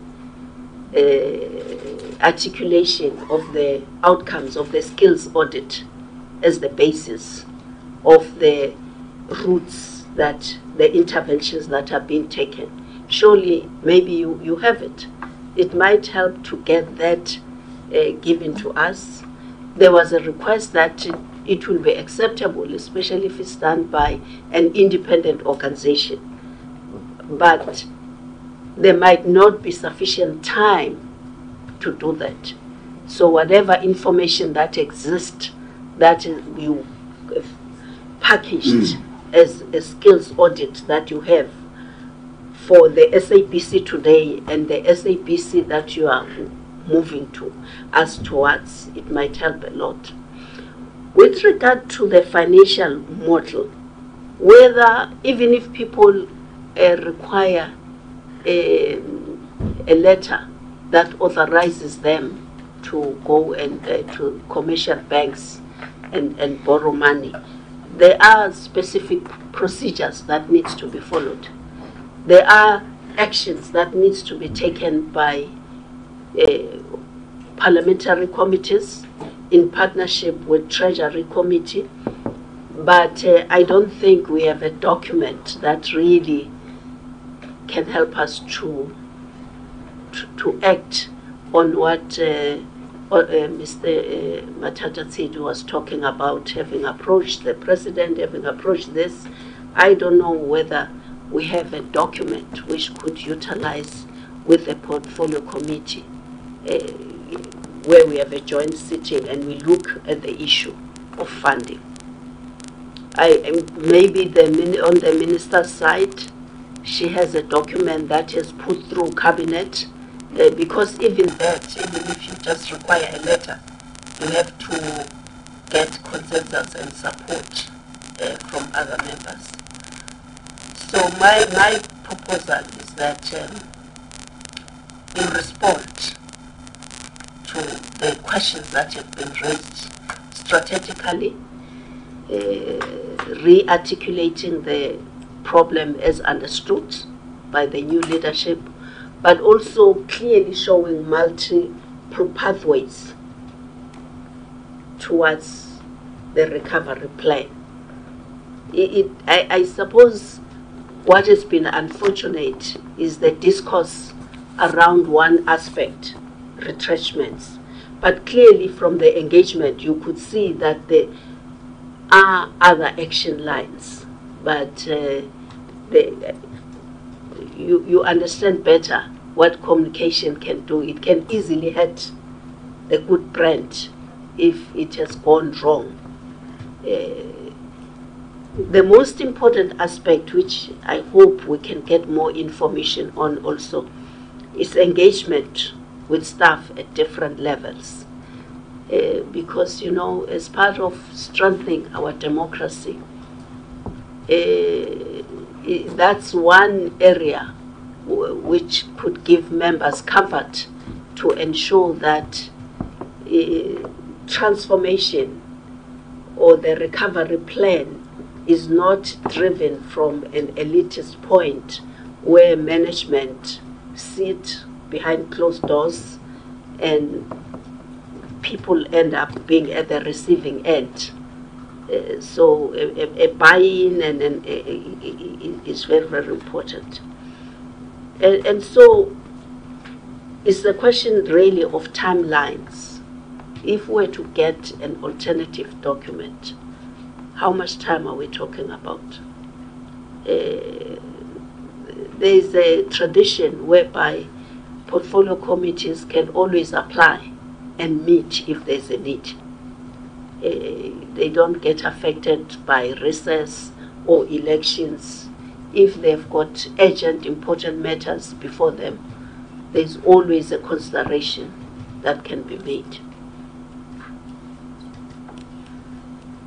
So I thought we'll give SABC a chance to come up with proposals against what I've just said. Thanks, Chair. I just don't want to misinterpret you. In the beginning, you said it would be unfair for them to answer questions. I don't think it's unfair for them to answer questions. They've been in office, the board, for over a year. If a year in, they still don't have solutions, they must be held accountable. And that's what our job is. So can they please answer every single question members asked here? We can't allow them to escape scot-free. They must account. Honorable Sen. Chair, I fully concur with what you said earlier, because my take is that we have raised quite a number of issues here as members of parliament, and your approach, I understand you to be saying, having considered all these issues, can then come back and say, out of the issues that you have raised, this is how we are going to attend to these issues going forward. That's how I understand. Because some of the issues that have been raised here,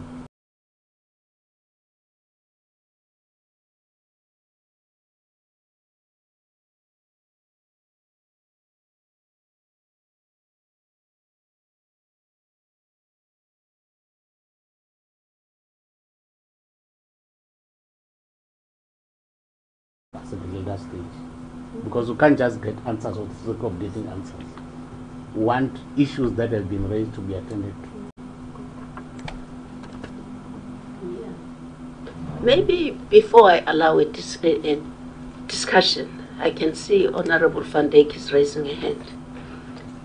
We are all in agreement in terms of accountability. I don't think there's a dispute around that. But when looking at the document that was circulated and the questions that have come to the fore, if really we want, I mean, it's either, if we want dignified, measured answers, we have to give them space to structure the document differently. For instance, in my case, if somebody says, oh, people were picketing and then you did this, for me it's a hearsay. I don't know what is the reality. That's why I would appreciate an authentic document talking to these issues. And so it's far from saying they mustn't account. That's what Parliament is for. if we throw statements like people, once they take these positions, are big-headed, sitting where I'm sitting, I will be reluctant to expect them to say, no, we're not, we're humble, we're not this. So those are difficulties I had when I said, look, quite a number of substantial issues have been raised. They have to be responded to in a measured way. So I leave it to honorable members. I've had you, madam. Can I allow other people? No. Can I allow other honorable members? It will come back to you. Yes, honorable Paul. Yeah, thank you very much, Chair. Van Dam? Van Dam. Can you listen? Chair, I want to plead also with, that's why I wanted to listen, to plead with members. Also, we're looking at time, we're having a sitting at 2. And what I'm getting from members, including Honorable Van Dam, is that we wanted the board to paint a number of scenarios. And if we wanted a number of scenarios to be painted, this document does not have those scenarios. It may be unfair for them to respond to some of the issues, but obviously in terms of Parliament, they may even respond in writing, but concretely, some of the issues that were raised, they will need us to reconvene again and look into this matter because it's a matter of national interest. So I actually agree with you that let's reconvene as early as possible to look at the revised document. And I want to plead with you, Ms. Van Dam, that Chair, I think that they just take that approach. They will have to come back as soon as possible with the revised issues so that we can engage. Thank you. Chair.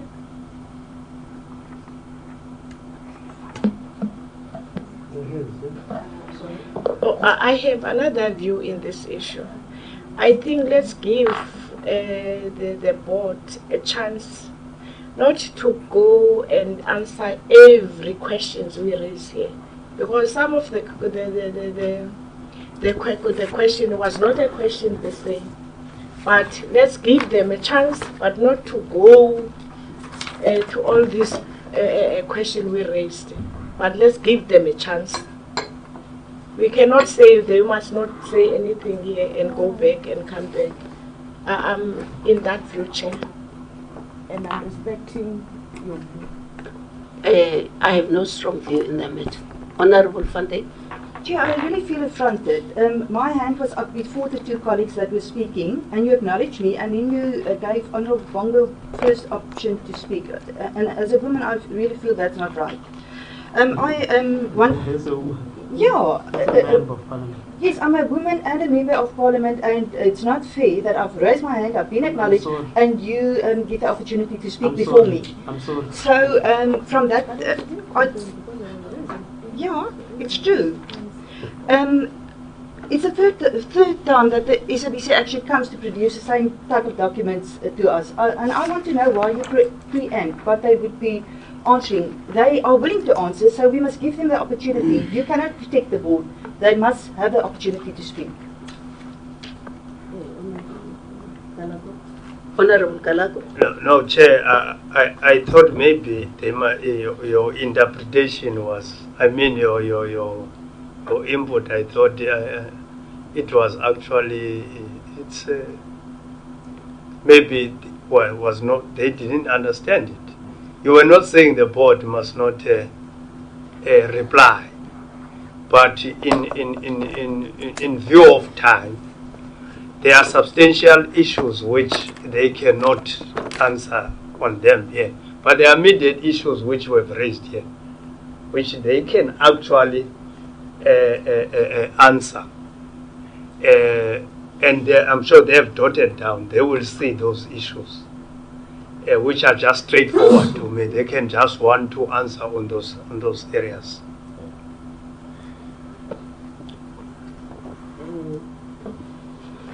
Honorable Van Dam. Chair, we have served on this committee for many years, and we've seen the SABC go through different phases. What we're trying to preempt here is a situation of a bad decision being made, which will plunge the SABC into a deeper crisis.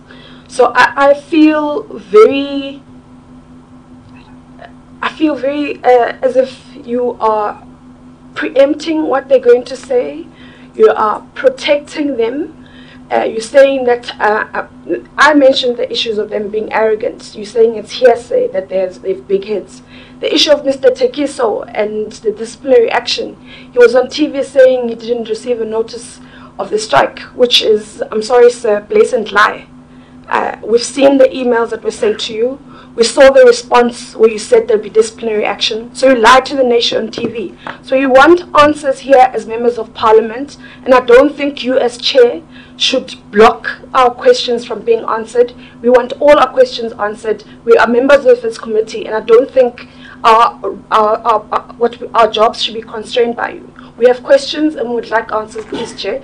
It's not our problem that Parliament decided to start at 11. We can sit here until 2. We can give apologies in the House. This is a serious issue. We want answers now. We're not going to wait for them to go back. And this is the third time. This is the third time they've come to present this. It's the third time. And they keep presenting the same mediocre, unthought through, very simple turnaround strategy which has not been given thought. So no, Chair, they must account, they must answer every single question. We are not going to let them go. Yeah. I didn't think, you see, if Honorable Van Dam has an issue to pick up with, no. Now, I'm on this, I'm talking now. If you she have an issue to pick it up with the board, with the executive, because she's mentioned things which we don't know about them. She's actually is training the committee to that. Let's concentrate on what we are dealing with and what was on the agenda. And her attitude to them, she must not make it an attitude of the committee. If she says they are big-headed, that's her opinion alone, not the committee. She must not put us into that. Who's doing? Because that's what we are doing now. Because we didn't, Chair, we agree. No, that's your opinion. You can say that. Yes. It's not us. It's my And if you are saying, if she's saying that, luckily they are here. Yeah, they are going to answer for themselves. And by no any measure have the chair protected them. The chair was suggesting a process to us. Hence, not a single member here said, no, Chair, let's stop. Chair, I wanted just to raise that, Chair. Because otherwise, we are going to get it. You are going now to be sidetracked on what exactly is a very important issue which we are dealing with to save SABC. Honorable Madisha was correct. Because if we don't take it serious, this thing is going to collapse in our hands. It's going to plunge and it's gone. So I think let's just stick on what we have been discussing here. Thank you very much. I really want to clarify something. Democracy is based on critical values: fairness, justice, and deep respect for each other. I have a duty here to ensure that those prevails at all costs. I don't take kindly to an interpretation that says, oh, they are being protected. I'm the last. I made sure after the committee that I wrote to them. No appeal made sense to me to postpone this or to do anything, because I committed to the committee that we will call them in, they must account. So when they are here, I'll be the last one to undermine the work of the committee. But I'm raising these values because looking at how they presented and the questioning, whether we like it or not, I will allow them to talk to some aspect. But definitely, I don't want a situation where they are under pressure to talk to things that they didn't prepare for here, which they might have, which they might not have. But I will allow the process whereby the SABC determine the allocation of responses and they come back. But honorable members, the onus upon us is to really ensure that people are held accountable, but at the same time, I don't think we should be attacking, but we should raise questions, we should hold people accountable, and do that with deep respect and an element of fairness. So, back to the board. The feeling... Sorry? Oh, but before the board. Okay. Okay, who looking at that?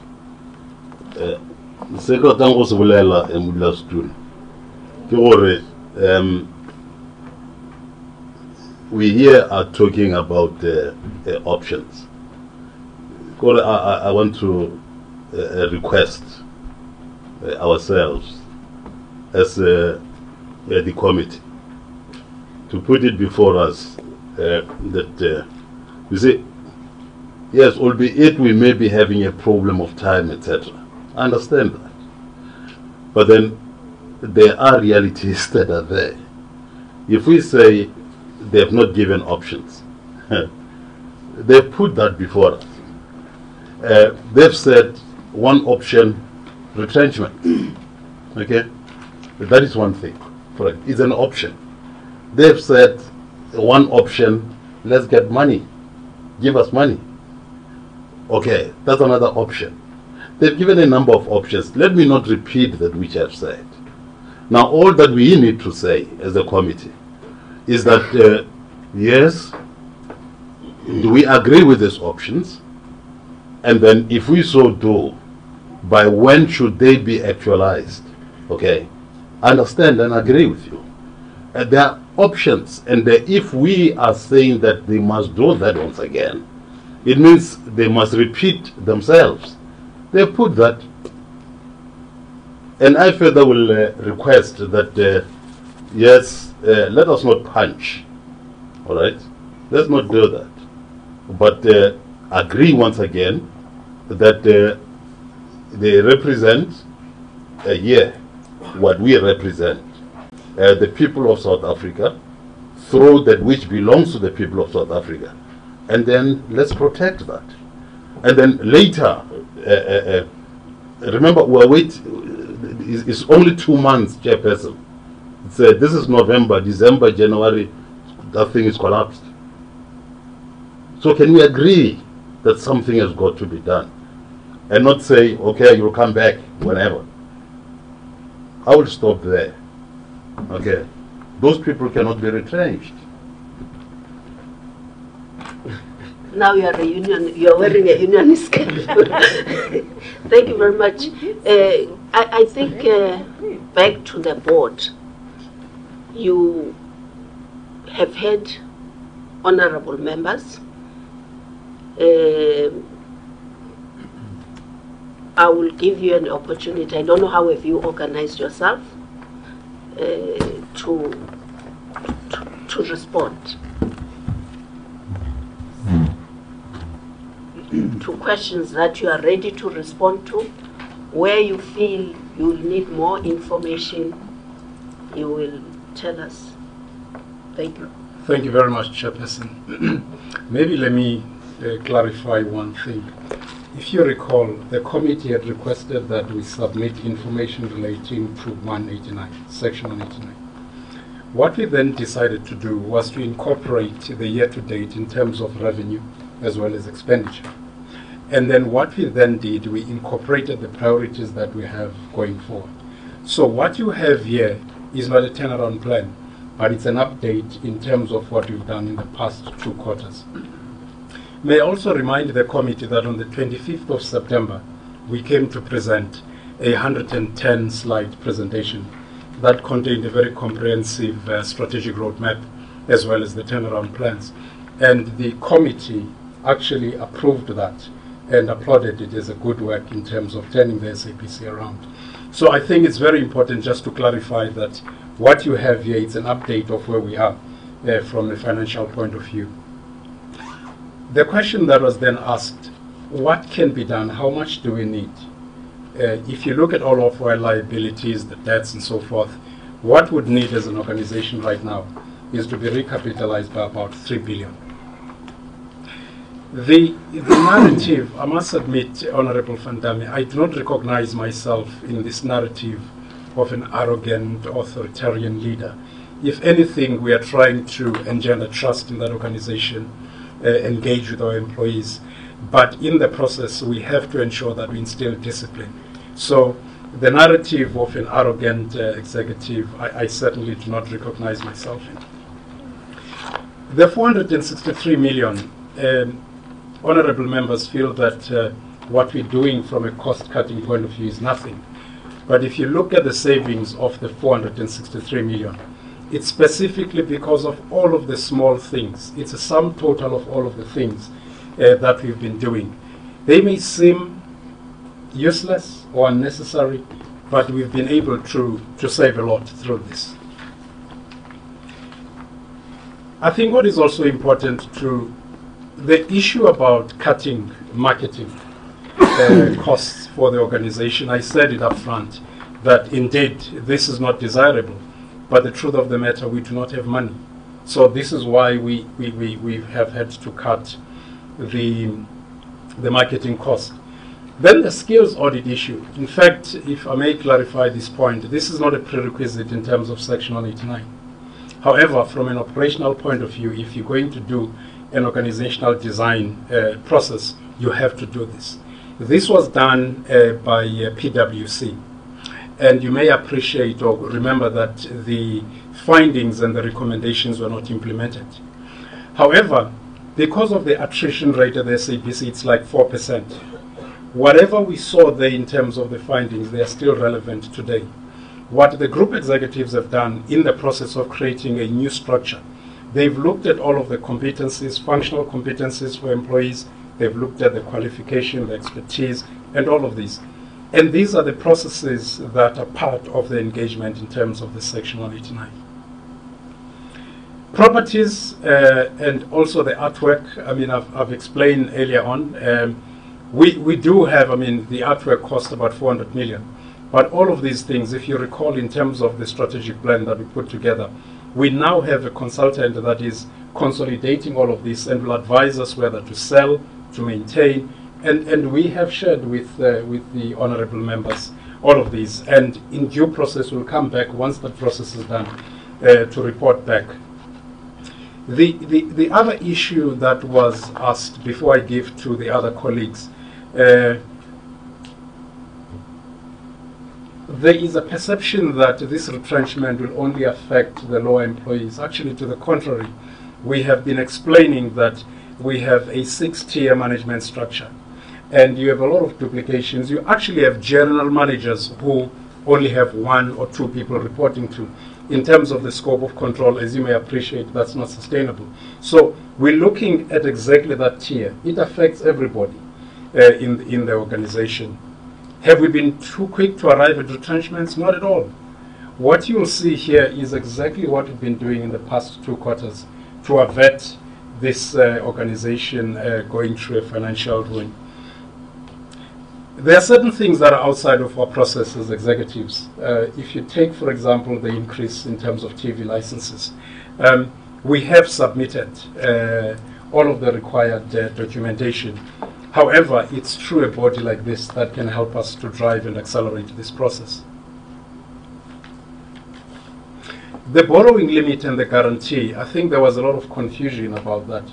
The 1.2 extension of the borrowing limit was aimed at giving us an additional 1.2 billion.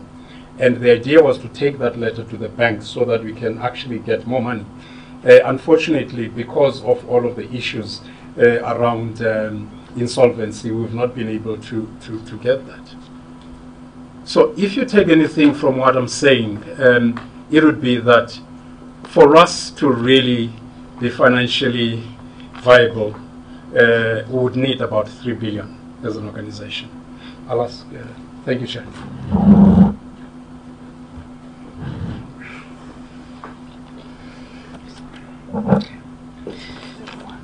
Thank you, Chair. Yeah, thank you. Maybe to deal with the question or the point raised by Honorable Sedi about the disclaimer, that there is no indication of dealing with the disclaimer. When the Auditor General made that finding, or let me say, over the years, the Auditor General has been making a number of findings around the manner in which expenditures were happening and rules were not being followed. In the findings this year that led to the disclaimer, the Auditor General said that all the other things that they have been worried about over the years have been dealt with. This disclaimer is solely on the what is it called? It's not an ongoing concern. That's the only thing. And that relates to the fact that there is no money that we can show that we will be able to be operating in 2 months or 3 months' time. It's not about any other thing. It's solely on that. And all these other things that we've been saying we're trying to do are trying to deal with this not going concern issue. The issue about the audit, Honorable Van Dam, as with the issue around voluntary severances and all of that, those are the outcomes of the process of Section 189 that must be agreed by the parties that are engaged in that process. Management cannot sit outside and then dictate all of those things. Because otherwise we would come here and people would say, so you have already made up your mind, you've done everything. What is asked of us by Section 189 is for us to indicate how we are coming into that picture. And these figures that we have shared with the committee arise from that. That is where we are coming into these negotiations from. What the outcome of those negotiations will be determined by those negotiations. Trying to see what else.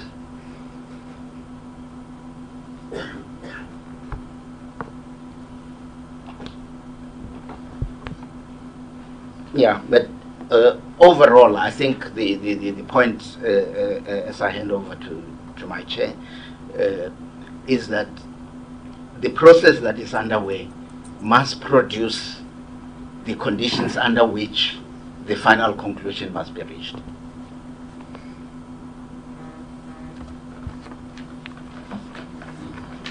Thank you very much, Chair. I just wanted to address in particular the issue that was raised by Honorable Van Dijk around the content issue. And it really relates to what has been said with regards to marketing and the CAS. In actual fact, we did the analysis and we ran the numbers. Over the past 4 years, in terms of the cost of this unfunded mandate, we've calculated that it's actually 4.1 billion, ma'am. So we actually know exactly how much it is. We went even further and we actually then began to look at what the projected cost of this unfunded mandate would be, and it came to 6.7 billion. So in essence, what we're effectively saying is that we fully understand what the requirement is in terms of meeting this mandate that we talked about that has no recourse to funding.